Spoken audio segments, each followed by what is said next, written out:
हो रहा था कठिन जो निभाना वही, एक संबंध तोड़ा नहीं जा सका।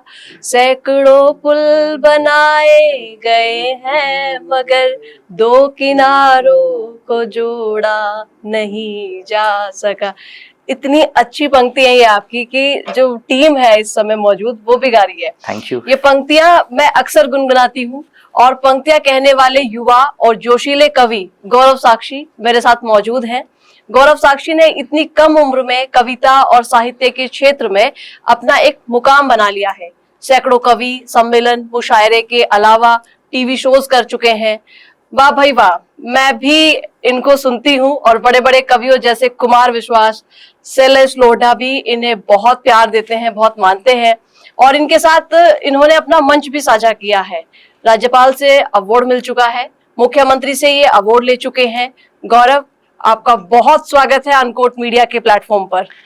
बहुत बहुत धन्यवाद अरुणा, और अनकोट मीडिया का भी मैं बहुत आभारी हूँ कि उन्होंने मुझे इस महनीय पॉडकास्ट में जो है अपनी बात रखने के लिए, अपने विचार रखने के लिए यहाँ पर आमंत्रित किया। बहुत थैंक यू, बहुत धन्यवाद। तो जो पंक्तियों से मैंने शुरुआत की है, मैं चाहूंगी गौरव साक्षी की अब वो पंक्तियां एक बार आप खुद भी गाकर सुनाइए, क्योंकि ये पंक्तियां ऐसी हैं कि दो किनारों को नहीं जोड़ा जा सकता है। मतलब अपने आप में ही बहुत ही शानदार पंक्तियां आपने ये लिखी और गाई हैं। तो मैं चाहूंगी कि एक बार आप खुद भी मैं गा देता हूँ। ये पत्रकारों की विशेषता है कि वो इस देश के या इस दुनिया की किसी भी संस्थान के किसी भी व्यक्ति से वो काम फ्री में करवा लेते हैं जो उसके वो बहुत चार्ज करता है।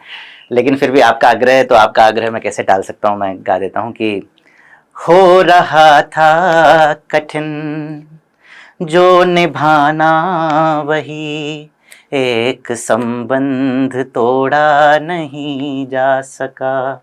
हो रहा था कठिन जो निभाना वही, एक संबंध तोड़ा नहीं जा सका। सैकड़ों पुल बनाए गए हैं मगर, सैकड़ों पुल बनाए गए हैं मगर दो किनारों को जोड़ा नहीं जा सका। दो किनारों।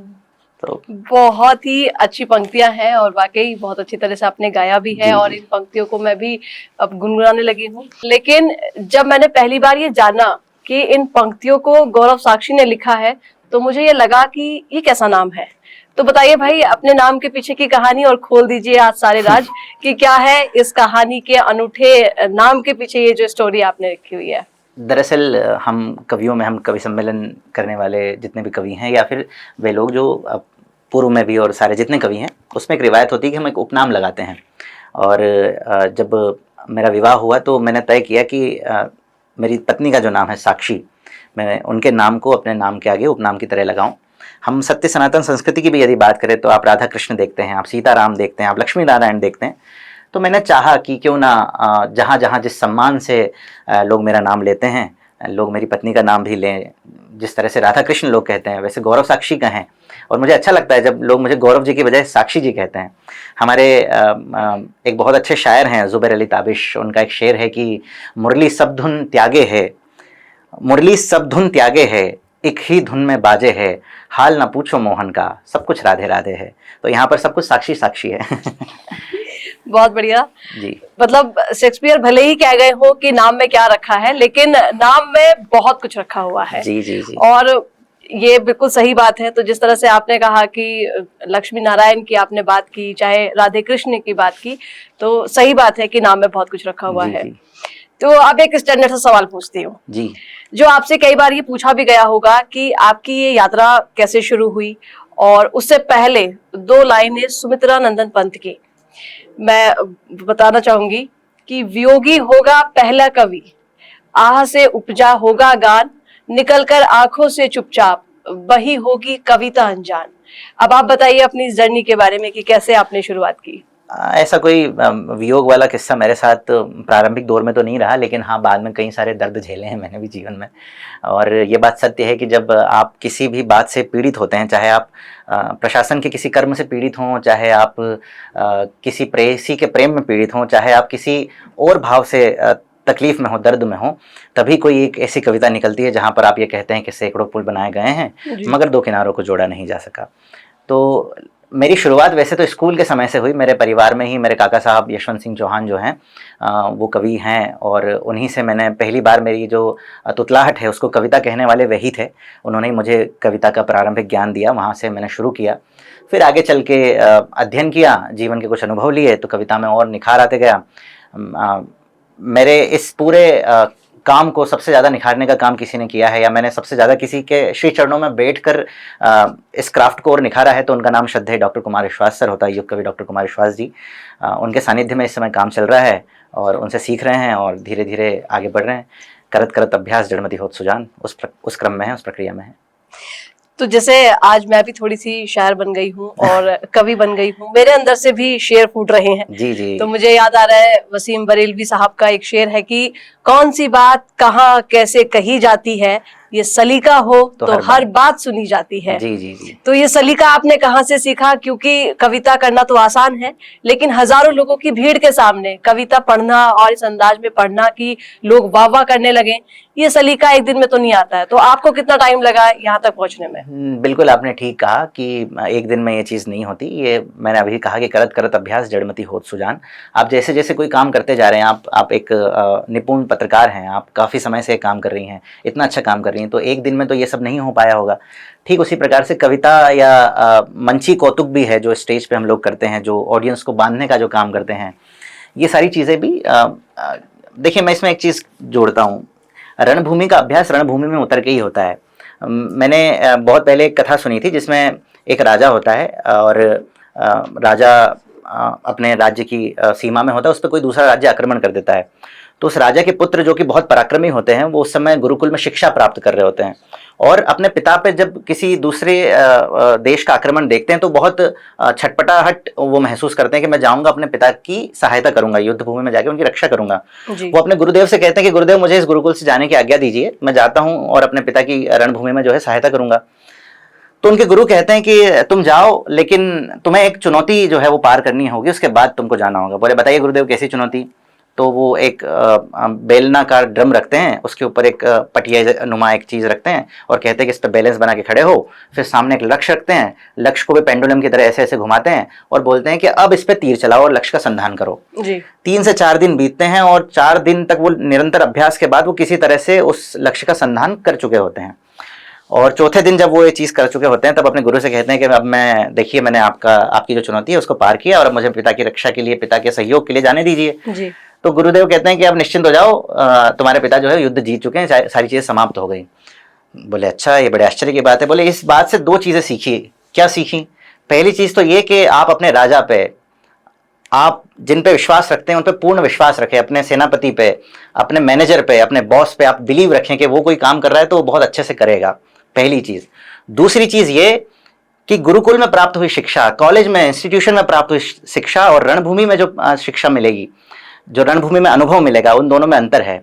जब हम गुरुकुल में सीखते हैं तो कोई एक लक्ष्य होता है जिस पे हमको शूट करना होता है, लेकिन जब हम रणभूमि में होते हैं तो हमें घोड़े की वल्गाएं भी थामनी होती है, उधर से शत्रु के तीर भी आ रहे हैं, इधर से नीचे सैनिक भी प्रहार कर रहा है, एक हाथ से वल्गाएं थामना है। फिर कोई एक राजा है जिसने पूरा कवच पहना है, वो वल्गाएं थाम के उस राजा के सामने जाके फिर तीर चलाना है और उसकी आंख पे प्रहार करके उसका वध करना है। तो ये ग्राउंड रियलिटी है। इससे हम सभी को जो है समय समय पे इसका सामना करना पड़ता है और यही जीवन की सच्चाई है। बिल्कुल, और बैलेंस करके और सीखते ही इंसान आगे बढ़ पाता है। तो पहले तो हम सुनते थे कि कवियों को मंच नहीं मिलता था, मौके नहीं मिलते थे, पर अब तो ढेरों तरीके हैं, सोशल मीडिया है और अब तो डिजिटल मुशायरे और कवि सम्मेलन भी होने लगे हैं। जी। तो इससे कुछ फायदा होता है, इनसे कुछ बातें पहुंच पाती हैं? देखिए पहले कवि बड़ा अंडररेटेड था। पहले ऐसा लोग मानते थे कवि ये मतलब कुछ नहीं, ठीक है टाइम पास कर रहा है अपना, ठीक है कुछ भी कर रहा है। लेकिन अब वो समय बदला है, उसमें मेरे गुरुदेव श्रद्धेय डॉक्टर कुमार विश्वास जी का बड़ा इस क्रांति को लाने में उनका बड़ा योगदान माना जाएगा कि जो कभी क्या कहें कि सरकारी बसेस में धक्का खाता था, आज वो चार्टर्ड प्लेन में है। तो वो ये क्रांति आई है, ये समय बदला है। आज जो हम 50,000 लाख रुपए की पेमेंट मेरे जैसा नया कवि, युवा कवि ले पा रहा है, तो इन महनीय लोगों का इसमें योगदान है, गोपाल दास नीरज जी जैसे लोगों का। डिजिटल वाली जो बात है और बाकी सारी जो बातें हैं उसमें ये है कि अभी हमने कॉकरोच पार्टी को देखा।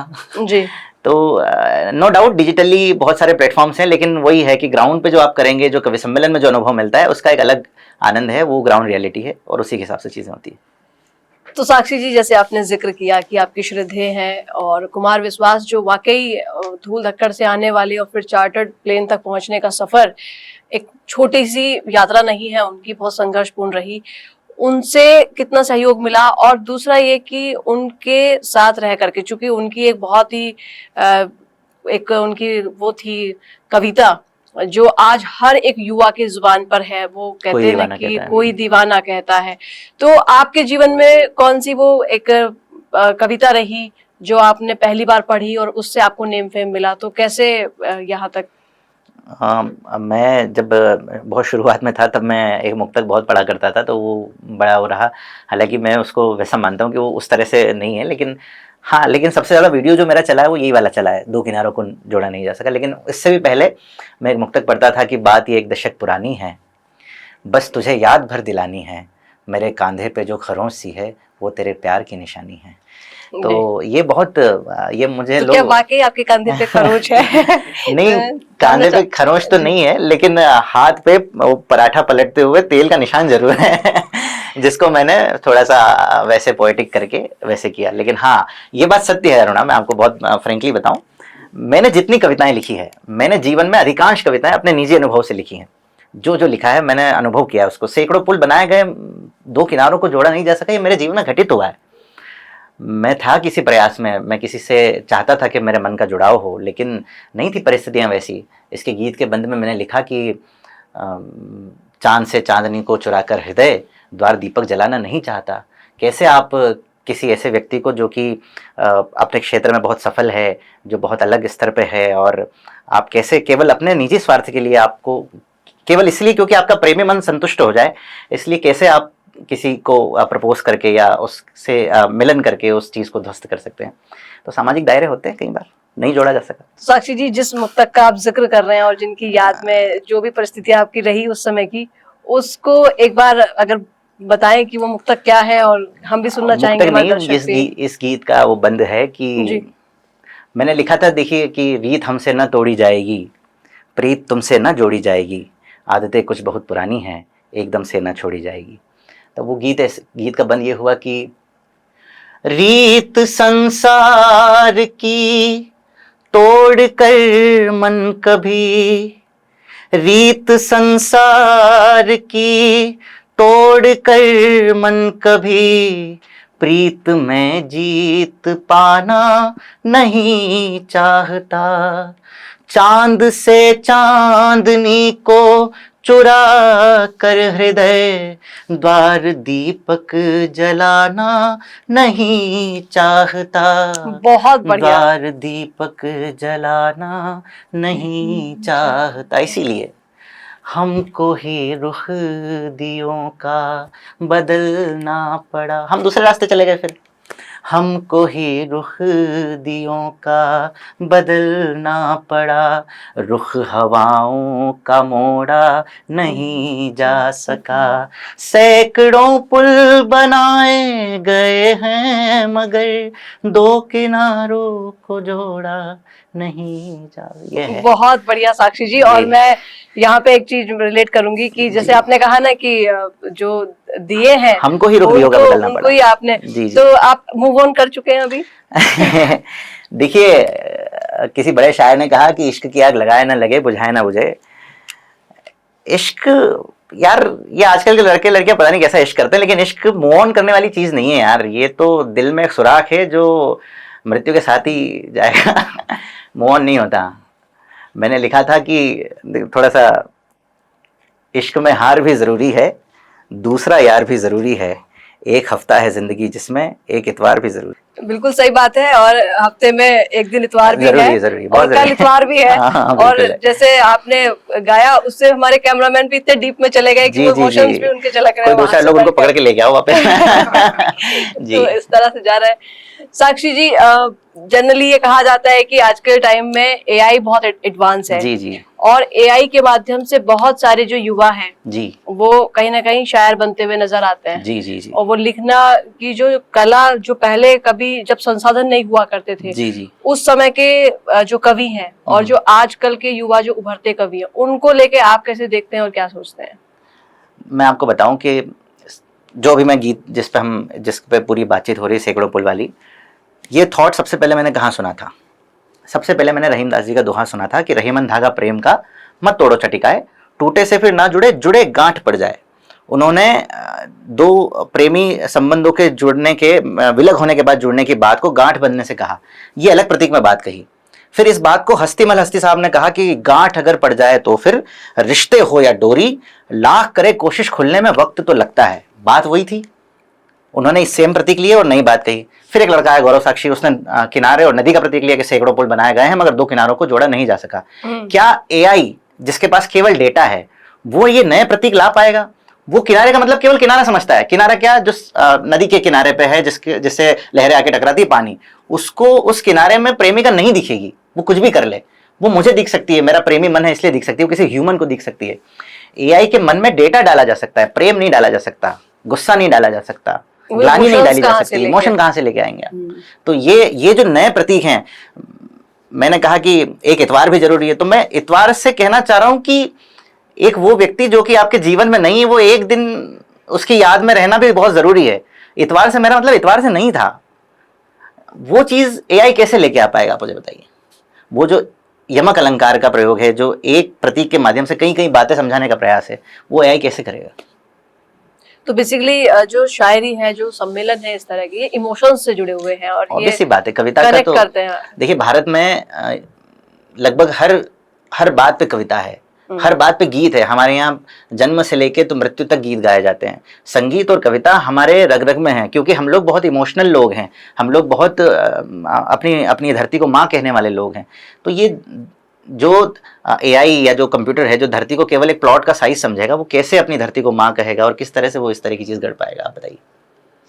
एक बहुत पर्सनल क्वेश्चन मेरे दिमाग में आ रहा है जी, साक्षी जी, पूछिए। चूंकि आप गौरव साक्षी नाम लिखते हैं अपना, तो साक्षी जी जो है, क्या वो आपकी प्रेमिका है पहले, शादी के पहले? ये मेरा थोड़ा पर्सनल क्वेश्चन है आपसे। देखिए, मुझे साक्षी मेरा दूसरा प्रेम है। मैं बहुत बेबाकी से आपको बताऊं, जी। मेरे जीवन में एक लड़की थी पहले और वो मेरा असफल प्रेम था। हम वही दो किनारों को जोड़ा नहीं जा सका, किसी कारण से हम लोग नहीं एक हो पाए। मैं बड़ी तकलीफ में था इस बात से। फिर मेरे जीवन में साक्षी का आना हुआ और आज जो कुछ भी है, मैं आज आपके साथ जो इंटरव्यू कर रहा हूँ वो इसलिए क्योंकि उसने घर पे मेरा सब कुछ सारी चीज़ें संभाल रखी हैं और उसी की वजह से है। लेकिन ये बात सत्य है कि वो मेरा दूसरा प्रेम है और मैंने ज़्यादातर गीत जितने कहे हैं, जो भी मैंने जिया है, वो मैंने अपने पहले प्रेम को गाते हुए जिया है और उस पर लिखे हैं। अभी कुछ दिन पहले की बात है, मेरे पास टेलीफोन आया था जी। उसका फ़ोन आता है कभी कभार, पूछती है, बोले गौरव साक्षी होगा। क्या कह रहे हैं आप ऑन कैमरा? हाँ, मैं बिल्कुल कह रहा हूँ। देखो, ज्यादातर ये कहा जाता है कि पत्नियां घर जाके ही बताती है कि आओ तुमको असली कभी बनाती हूँ, आओ। नहीं, मेरी पत्नी बहुत और आप ये समझदार बता रहे कि टेलीफोन आ रहा है, तो ये कह पा रहे हैं ना ये चीज? नहीं, कोई गैप नहीं आ रहा है। जब फोन आया तो उसने पूछा कि मैं कहीं तुम्हारी लाइफ में एग्जिस्ट करती हूँ, मैं हूँ कहीं?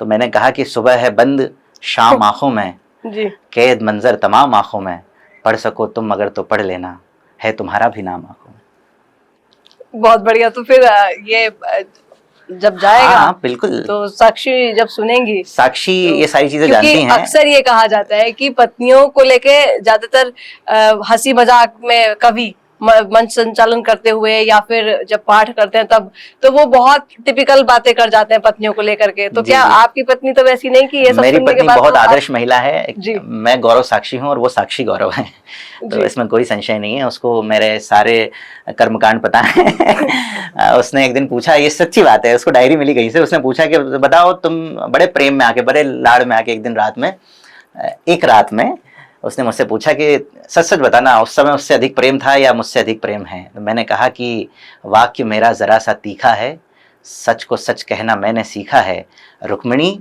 और राधा रानी से कृष्ण को प्रेम एक सरीखा है। वाह, बहुत बढ़िया। तो फिर इसके बाद उन्होंने मारा तो नहीं? सही बताना। नहीं, मतलब मैं क्या बताऊं। कभी नहीं मारा। जी। अक्सर कवियों को शायरों को एक नेमत तो मिल जाती है जी। पर उनके कुछ शेर या कविताएं लोगों को पसंद भी बहुत आती हैं, पर आफत यह है कि उनके कारण उनके बाकी जो रचनाएं हैं वो दब जाती हैं। तो जो ज्यादा लोकप्रिय होते हैं लोग उन्हें जरूर सुनते हैं या उनको सुनना चाहते भी हैं। आपके साथ भी ऐसा हुआ है? हाँ, होता है। सैकड़ों पुल बहुत चल गया, उसके बाद अब मैं नए गीत सुनाना चाहता हूँ, जैसे जिसका अभी मैं कह रहा था फोन आया, फिर मैंने जो गीत लिखा वो मेरा मन है, आज अपना शो है उसमें सुनाऊंगा भी मैं। वो सारे गीत मैं सुनाना चाहता हूँ और मुझे लगता है वो मेरे मन के ज़्यादा करीब गीत हैं। ये सबके साथ होता है। कोई जैसे कि कोई फिल्म स्टार है, उसको किसी एक रोल में पसंद कर लिया गया, जैसे अमिताभ बच्चन को एंग्री यंग मैन के तौर पर ही लोग देखना चाहते थे, लेकिन वो बहुत मंझे हुए कलाकार है, कई सारे किरदार उन्होंने निभाए।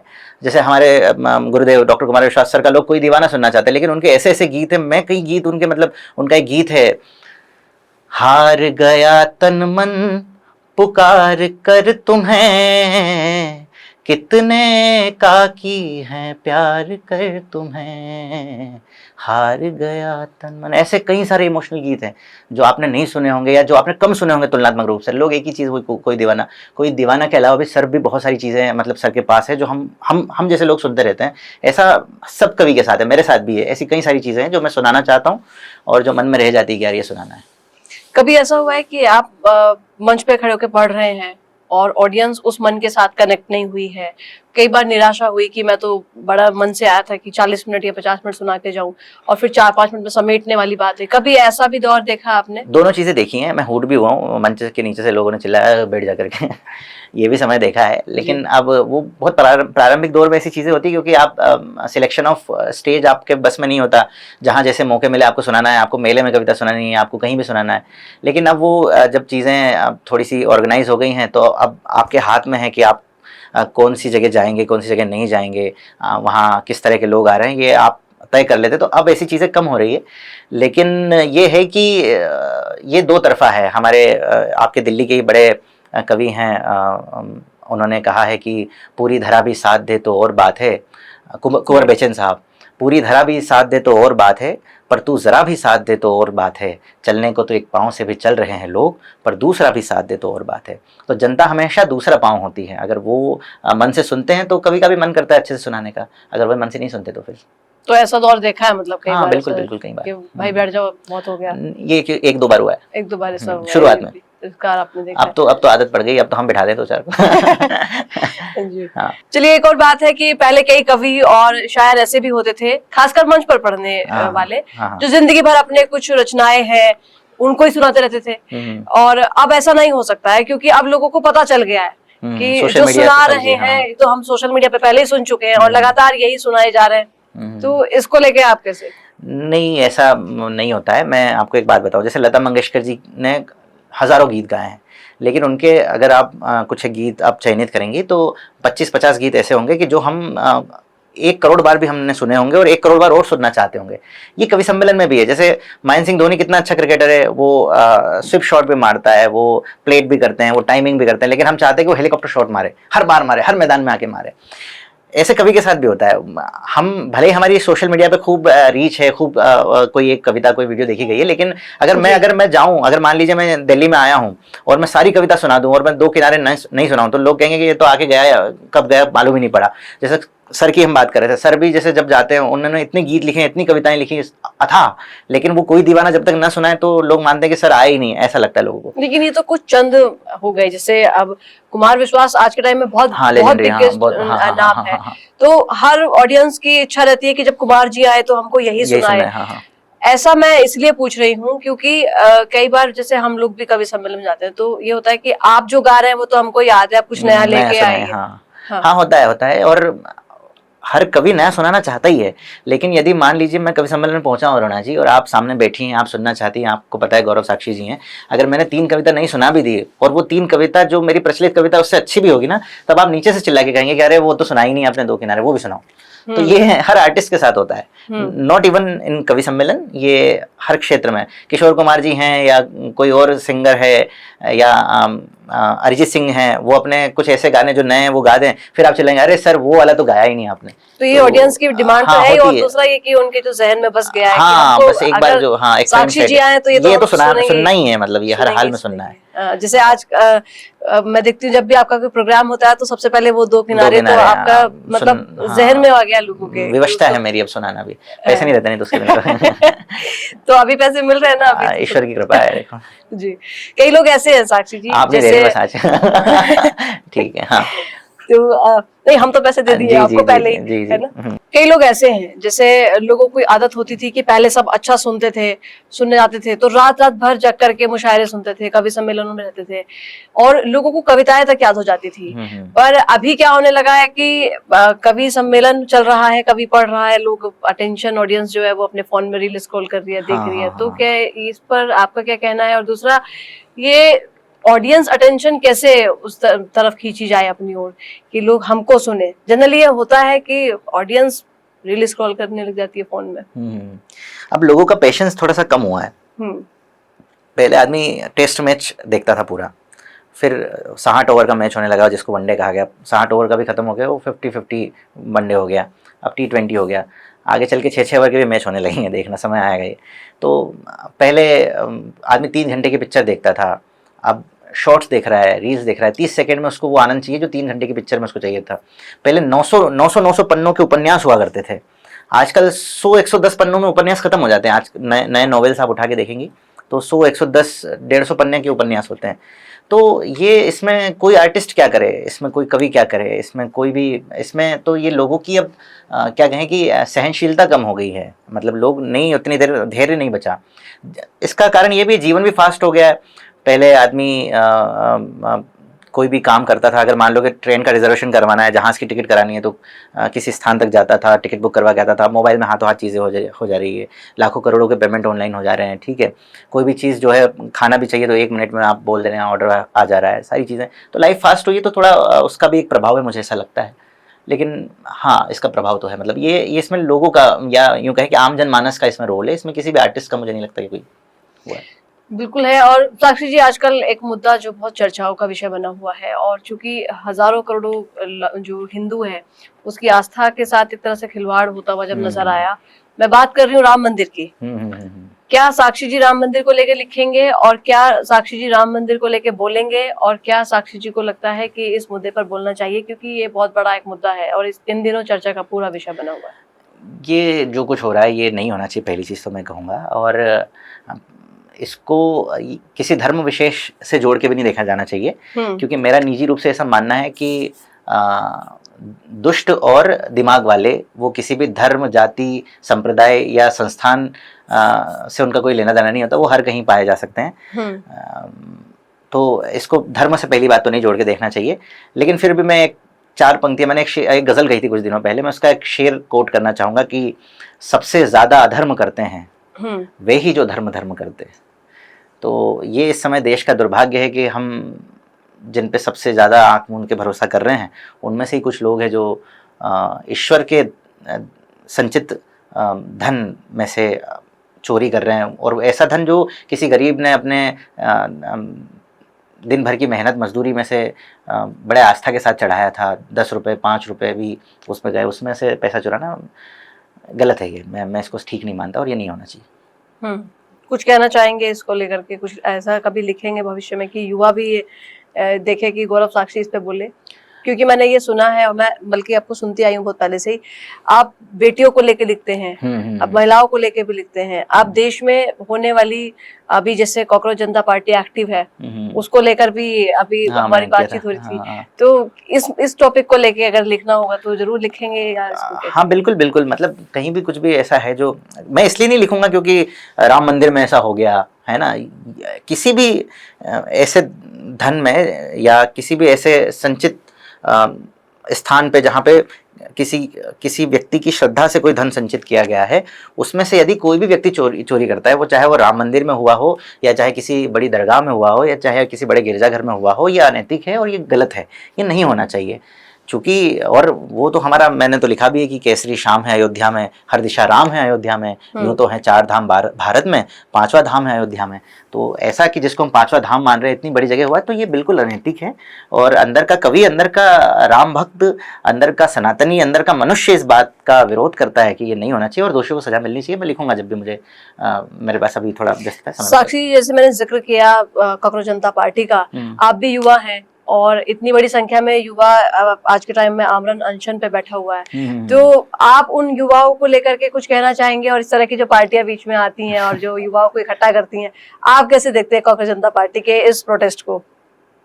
और इसका जवाब आप एक युवा होने के नाते ही दीजिएगा, क्योंकि आप भी एक युवा हैं।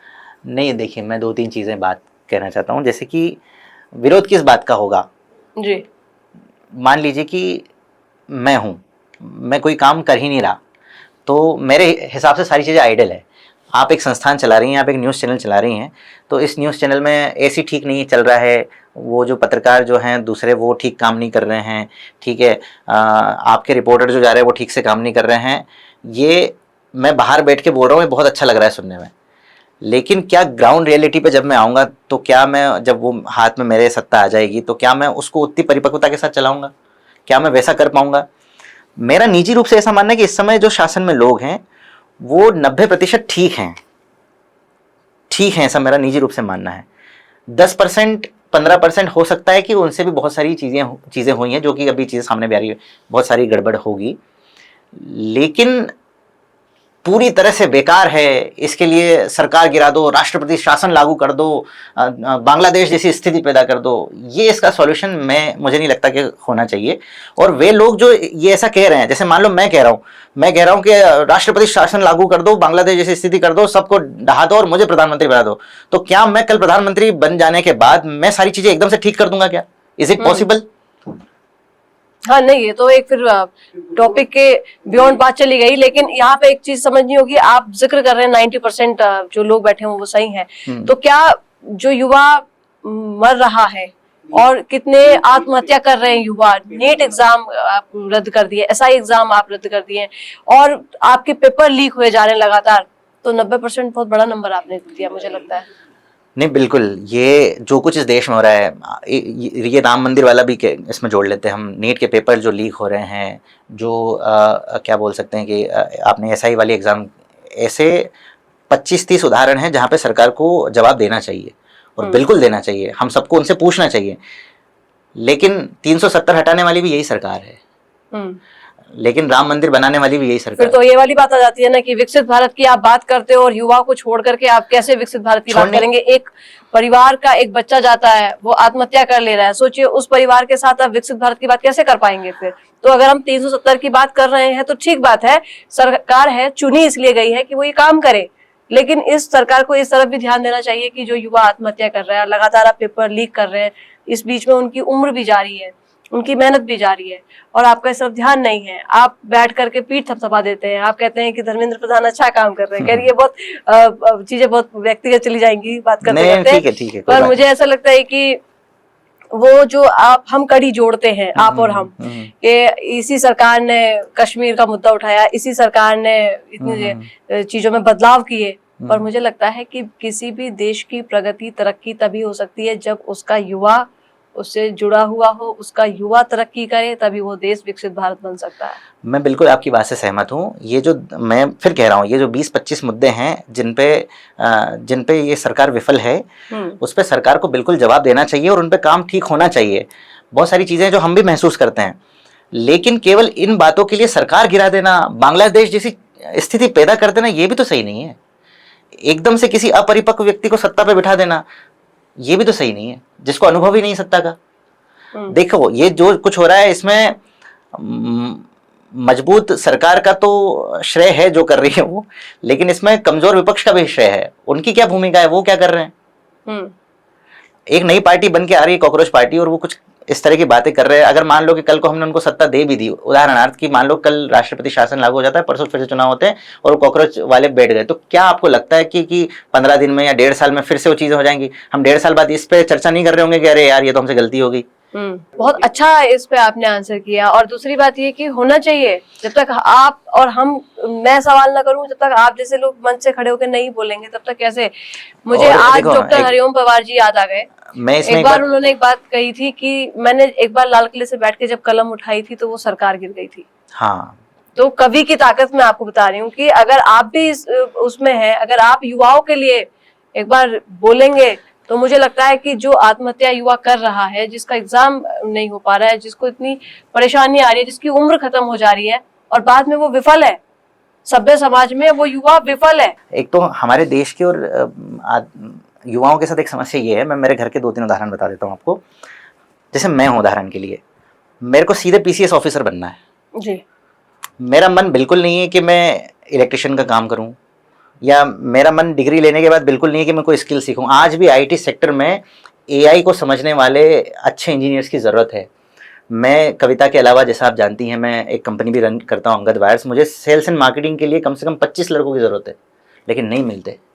हमारे देश का युवा भी स्किल पे काम ही नहीं करना चाहता, वो सिर्फ बात करना चाहता है। वो सिर्फ सरकार पे आरोप लगाना चाहता है कि इतनी वैकेंसी क्यों नहीं निकली, उसको सीधे सरकारी नौकरी चाहिए।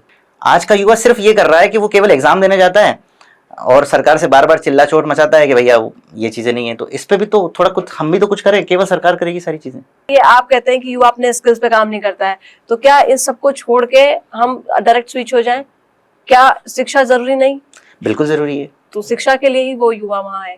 नीट एग्जाम जिसका कैंसिल हुआ, जिसने पढ़ा, उसके बाद वो सफल नहीं हुआ, उसका पेपर लीक हो जा रहा है, तो क्या ये विषय नहीं है? ये विषय है, सोचने का विषय। खैर चलिए, अपने वापस आते हैं मुद्दे पर। जी, है ना, जी, कवि जी। से अचानक से हम स्विच कर गए, पर चूंकि मैंने ये हाँ, सवाल इसलिए पूछा, ये अच्छी आप बात भी है। युवा हैं जी, जी। और आज इतने हजारों युवा प्रोटेस्ट कर रहे हैं, इसलिए मैं इस सवाल पर आई आपके साथ। जी, जी। तो मैं जानना चाहूंगी कि जैसे आप विदेश यात्रा भी करते होंगे और देश भर में आप कवि सम्मेलन करते जाते रहते हैं, तो घरेलू और एनआरआई दर्शकों में ज्यादा पेशेंस से कौन सा दर्शक सुनता है?